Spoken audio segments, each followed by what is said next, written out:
The last time I saw the skyline of Kaltova, it was burning with promise. Not in flames, though that came later, but in the golden shimmer of its levitating towers. They floated like inverted obelisks, humming above the crystal seas of Sidra 6, untouchable by time or tide. It was a place you didn't come back from, not because you couldn't, but because it changed you. My name? That's buried now. You can call me what she did, human. She never bothered with my name after the night we crossed the equinox threshold. I was a biosalvager, rogue class, unlicensed. My job was to sneak into decommissioned tech zones and extract what I could before the galactic government stripped them bare. That's how I found the Prism Chamber, a sealed vault beneath Sector 9, where the stasis pods hummed with ancient power. Inside one of them was her. She looked like glass and moonlight when the pod opened, translucent skin laced with silver veins, eyes that shimmered like liquid opal. She spoke in a dialect my implants couldn't translate. Still, her gaze locked onto mine like she remembered me from a dream I'd never had. Her name was Isile Draventha. It rolled off her tongue like a secret. She touched my chest and whispered, "You stole me!" And maybe I did. I took her aboard my skimmer against better judgment. She was alien, literally and in every way that mattered. Yet she clung to me, breathing in my scent like it grounded her. In time, her speech adapted. In time, I stopped caring about rules. She called the world we landed on Lyrian's edge, a neutral zone swarming with pirates, brokers, and forgotten warlords. We rented a suspended deck room above a pulse club. Nights were loud, blurred with synth rum and neon storms. Days were harder. Isile learned fast. She danced with shadows, traded with precision, and never hesitated to kill when cornered. She was far more than a relic of an extinct species. She was evolved chaos. And I loved her like a man bleeding through a white shirt. Then came the night she woke me with a blade to my throat. "You left a seed inside me, human," she said, voice flat. "Your genome activated mine." I didn't even understand what that meant until she slammed my head into the floor and screamed, "Lustful pig!" The door shattered. She was gone. I tasted copper in my mouth and heard alarms in the distance. Federation scans had pinged the deck room. I barely managed to reroute the signal and escape into the cargo bay tunnels. But Isile's scent was still everywhere. Electric, sweet, poisonous. I'd loved her, and maybe that was the dumbest thing I'd ever done. You don't forget the scent of betrayal. It's not metaphorical. It's real. In Lyrian's underworld, everything carries a neural trace. Emotions, intentions, even memories. The sheets still held hers, tangled with static and sweat. My throat was sore from where she nearly carved me open, but her last words still echoed louder than pain. Pregnant. That made no sense. We weren't even the same species. Yet her bioluminescent veins pulsed with changes I couldn't explain, and my old Federation training told me one terrifying truth. Hybrid activation is possible in only 1 out of 8 billion cross-species interactions. I was the 8th billion. Left the deck room behind, disguised in a rust-red cloak that smelled of oil and blood. The alley stacks of Lyrian's Edge boiled with voices. Synthetic merchants shouting in tongues, neural rats crawling across skylanes, rogue drones scanning for contraband organs. I passed a child with carbon eyes playing a windless flute. She stared at me like she knew what I was running from. I needed answers. That meant one place, Vault Tixos. Hidden beneath the old embassy ruins, Vault Tixos was a living archive, biometric, responsive, and always hungry for something in exchange. Its gatekeeper was an ex-medic turned data broker named Vask Delrone, a man with no nerves, only sensors. He didn't recognize me when I arrived. I made sure of that. "You look like death," Vask said, metallic tongue flicking across his copper teeth. Or worse, like someone who trusted something too beautiful to be real. "I need genetic scan access, cross-species analytics, unfiltered." He laughed. "Unfiltered costs your last secret." I hesitated. Then I said it. Isile Draventha. He froze. His irises flickered red. Impossible. She was archived extinct. Genus Virilan. sealed after the reaping wars. She's alive. She's carrying something. Vask didn't laugh this time. He inserted a spine port into the scanner and tapped into the vault. Files unfolded in the air like burning feathers. Scrolls of ancient biocombat logs, viral spores, cross-species immunocompatibility charts. One symbol kept appearing in red, OS-93, Terminated Threat Protocol. She's not just alive, Vask muttered. She's a weapon. I backed away. What kind of weapon? Vask leaned in, eyes unfocused. Not a bomb, not a virus, a seed. The Virelin were engineered to survive extinction by becoming myth. They don't mate. They imprint. She chose you not because she loved you, because your DNA activated her dormant biology. The child inside her could rewrite species boundaries. The floor felt farther than it should. My knees nearly gave out. She told me I stole her. I whispered. No, he said. You woke her. That's worse. Suddenly the vault lights dimmed. Warning glyphs spiraled across the walls in ancient Virelin. She's here, Vask whispered. She followed you. I turned, blade drawn, but the vault ceiling melted before I could react. She dropped like lightning. Esal wasn't the woman I remembered. Her skin flickered between textures, crystalline, obsidian, flame. Her voice was lower, vibrating with frequencies I couldn't hear but felt in my teeth. You ran, she said. You tried to kill me, I spat. You tampered with the bond. I didn't even know what it was. She moved closer. Her fingers hovered inches from my chest, and I could feel my heartbeat syncing with hers. You think this child is a mistake? She asked. You think I didn't choose this? What do you want from me? She didn't answer.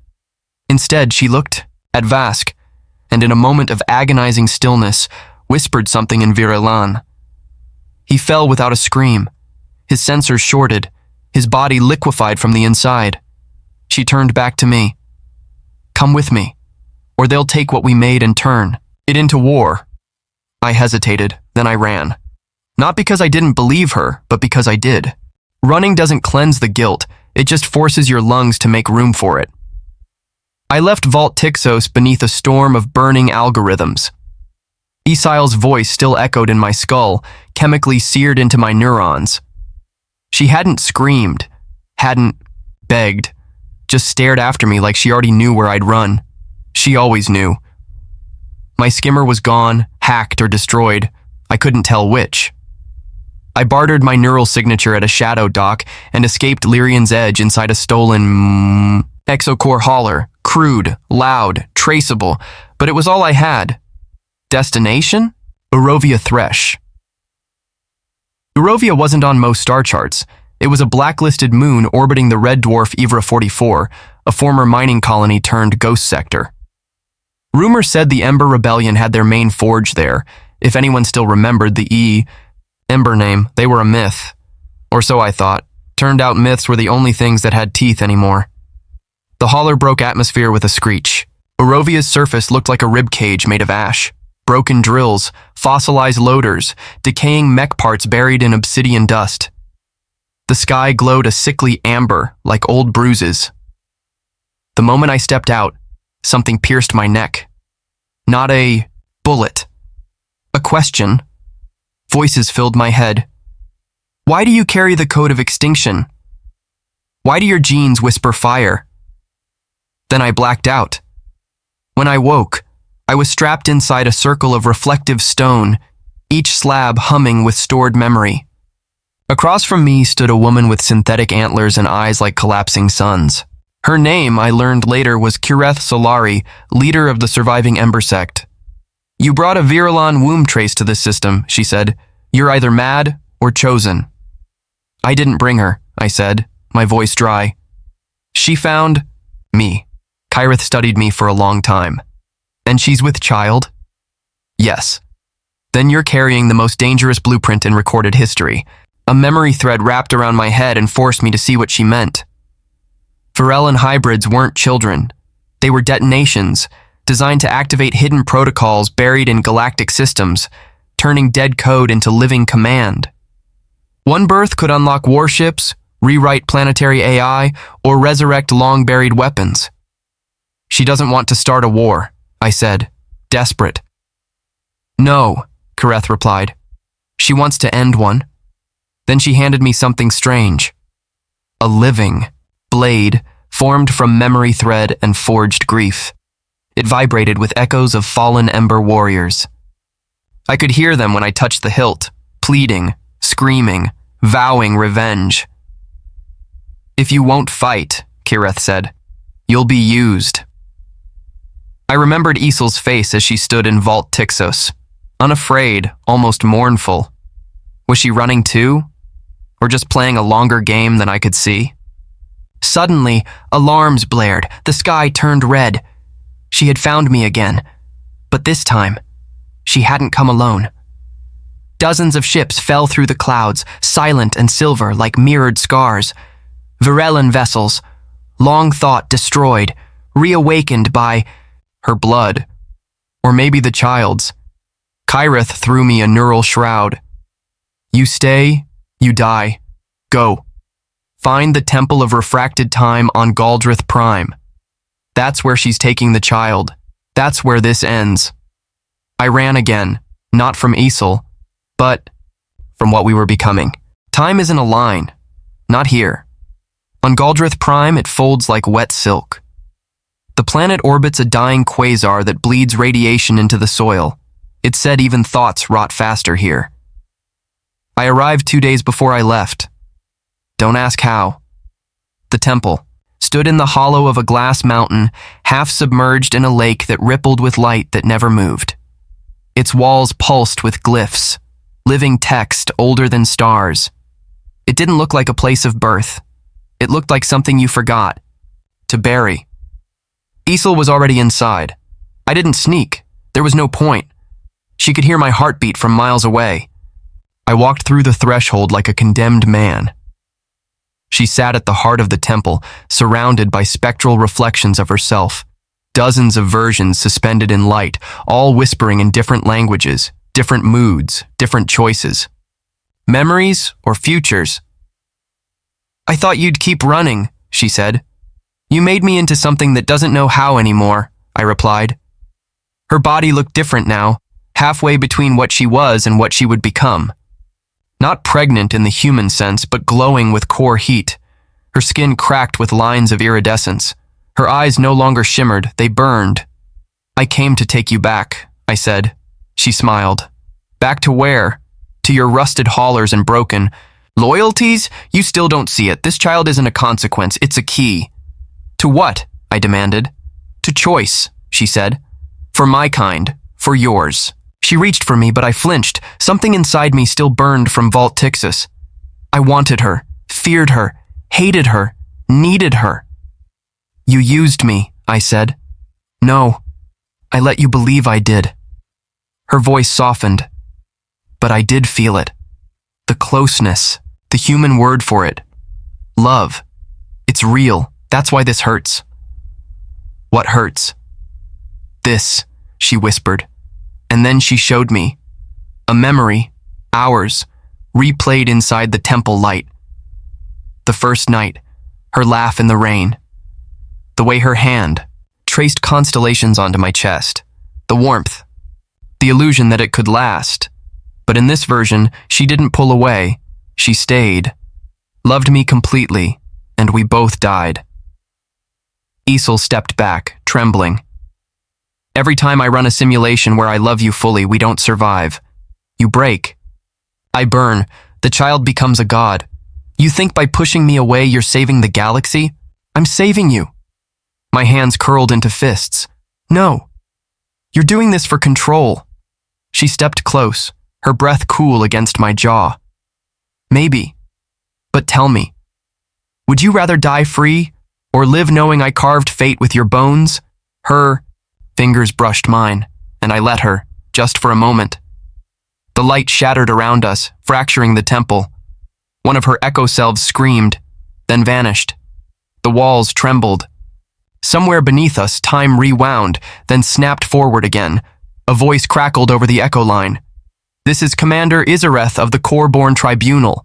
By law of the sealed accord, the being carrying the virilan gene seed must surrender or face neutralization. The tribunal had arrived. Isel turned to me, calm. You told them. I told no one. Then someone followed your guilt. Outside, ships ignited the horizon, plasma bursts illuminating the lake with apocalyptic beauty. The tribunal soldiers moved in like fire without smoke. You need to go, she said. No, you'll die here. Then I'll die near you. Isel blinked, and for the first time in days, tears. Not silver. Real. She touched my cheek. I wish I had met you in a different galaxy, one not written in war. I stepped forward. We still have one moment left. The temple ceiling cracked. A flash of blue light swallowed the world. When the blast hit, I thought we died. Maybe we did, because when I opened my eyes, the world was gone, and in its place stood a corridor of infinite mirrors. Each reflected a version of me. Older, younger, broken, blissful, bleeding. All real. All possible. I wasn't alone. Isel stood to my right. Not glowing now, just breathing, barefoot in silence. I didn't bring us here, she said. I didn't either. No, they did. I turned and felt it. A presence, not walking, not speaking, just being. It existed across the glass. It looked like light that had learned to weep. And then a voice entered my head. Not hers, not mine. Father, mother. You are late. The child. Not born, not even formed, but awake. The glass rippled as its presence solidified. No body, only ideas. A pulsing ring of energy with a rhythm that echoed my heartbeat and hers in sync. I fell to my knees. I thought you weren't real yet, I said aloud stupidly. I am all your choices, before you make them. Isel stepped forward, trembling. Why now? Because I am afraid. I had no answer for that. The entity moved closer.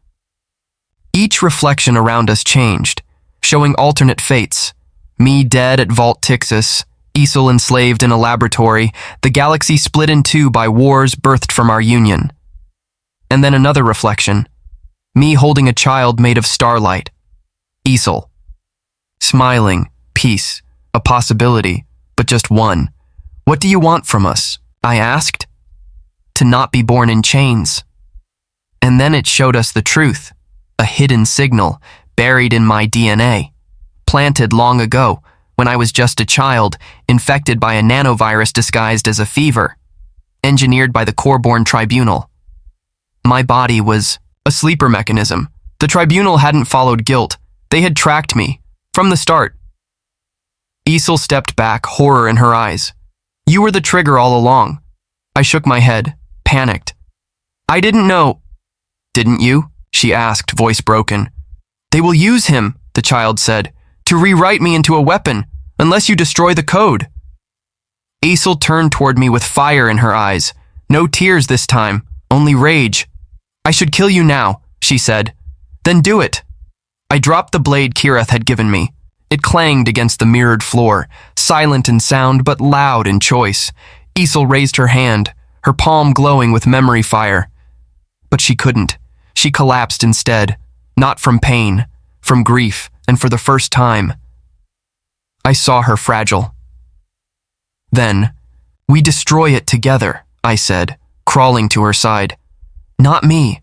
Not you. Us. The child pulsed once. The mirrors shattered. We woke in the ruins of the temple, time snapping back like a cracked whip. The tribunal was still descending. Only, now, we weren't running. We were hunted, but not helpless. I picked up the blade. Isel placed her hand on my chest. Our heartbeats aligned again, and somewhere inside her womb, the child whispered one word. Rewrite. We weren't just lovers or fugitives anymore. We were parents to something terrifying, and maybe holy. and war had just become personal. Somewhere between forgiveness and annihilation, there's a corridor called purpose. That's where we walked now. Me, Isel, and the unborn voice inside her, humming like a second heartbeat I couldn't stop hearing. It echoed with knowledge. We hadn't earned futures we didn't consent to. Our target was the Archive Nexus, the data spine of the Corborn Tribunal.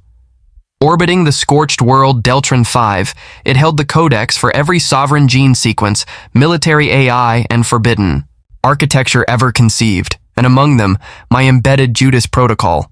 I was a weapon and didn't even know it. My cells were keys. My spine held codes that could enslave the child the moment it was born. So we made a pact.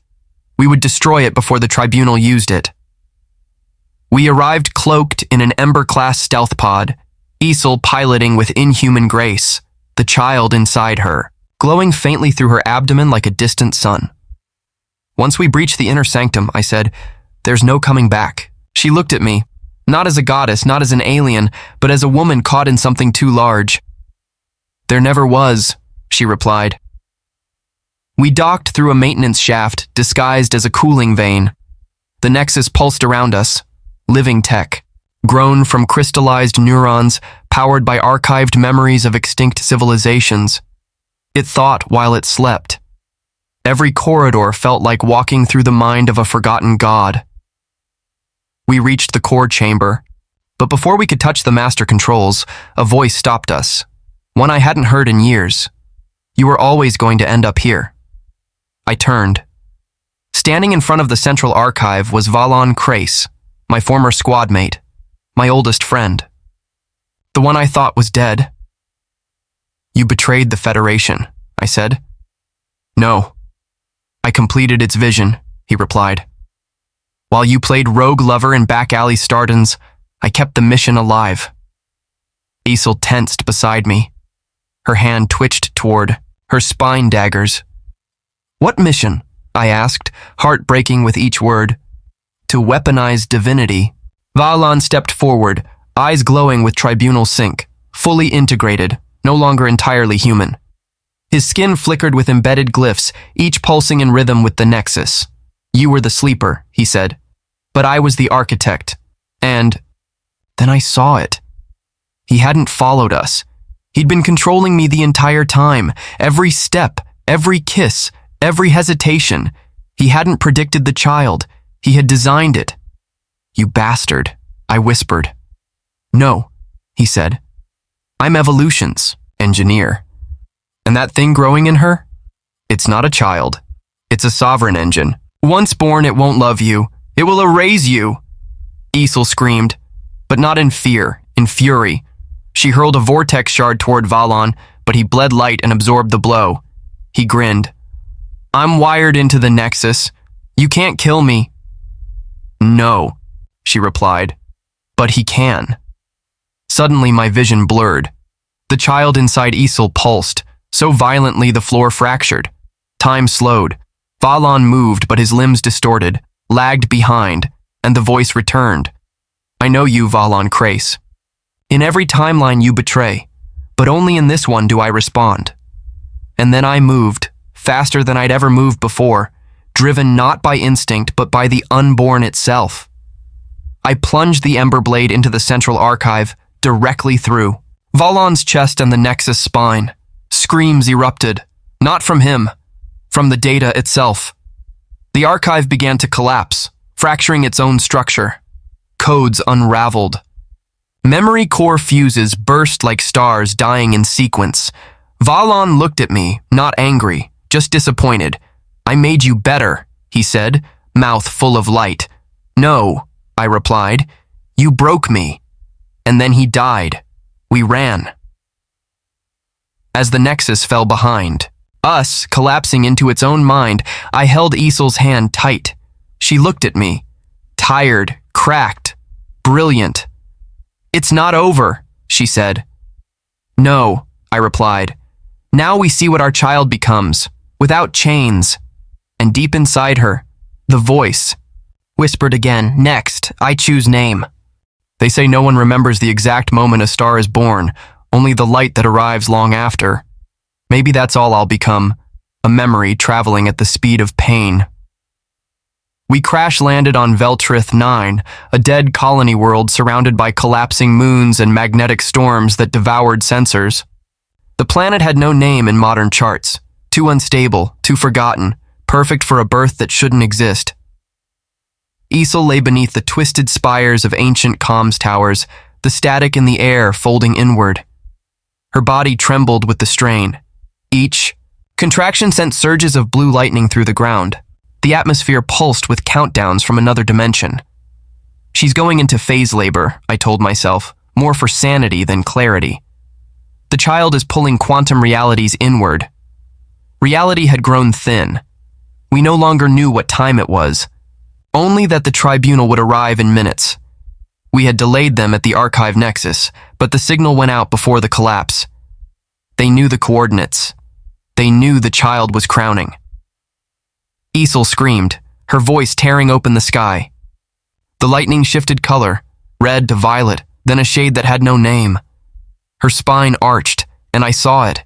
A sphere of light emerging from her, wrapped in strands of plasma and memory. The child, not flesh, not data, but something entirely new. And it was watching me. You must choose, it whispered in my mind. One stays, one goes.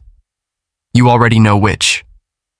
I looked at Isel, barely conscious, tears frozen on her cheek. No, I whispered. There's another way. There isn't, the child said. From the sky, a tribunal dropship, slicing the clouds like a scythe. I felt its signal, locking onto my embedded protocol. Even though we'd shattered the archive nexus, the back door remained in me, dormant but detectable. They would trace me. Not the child, not Isel me. I stood, pulling the last fragment of the ember blade from my belt. It flickered like a dying pulse, just enough to trigger one last act. I walked away from her slowly. I'll lead them away, I said softly. Isel grabbed my wrist, barely able to speak. Don't! You'll protect them. You're stronger. No! I'm not whole without you. I kissed her, one final time, as the first searchlight struck the ruins. I ran, fire in my lungs, rage in my steps. The tribunal chased me across a planet fracturing at the seams. They never reached her, never saw the child again, because in that final moment, I triggered the blade's core and erased every frequency tied to my name. And me, I became nothing, a non-person, an echo. And somewhere, far from the fire, Isel held our child beneath a broken tower and whispered its name into a storm that no longer listened. Epilogue. Some say a new constellation appeared near the galactic rim, pulsing like a heartbeat. They call it the Emberborn. No one knows what it means, only that the wars stopped after that, only that silence began to heal what centuries had broken. And in that silence a child laughed.